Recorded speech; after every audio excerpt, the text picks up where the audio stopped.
This video will show you how to pay a loan with a debit card from another financial institution. You can make a payment on any Oregon State Credit Union loan this way except for home loans and business loans. I'm using the app for this video. After logging into your account, select Transfer and Pay at the bottom of the screen. Then select Make a Loan Payment.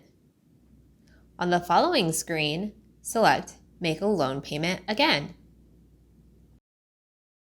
Select the loan you want to pay from the drop-down menu and fill in the remaining fields at the bottom of the screen. Once all the fields are completed, select Next. A loan payment confirmation screen will appear. Select Confirm to proceed with the payment.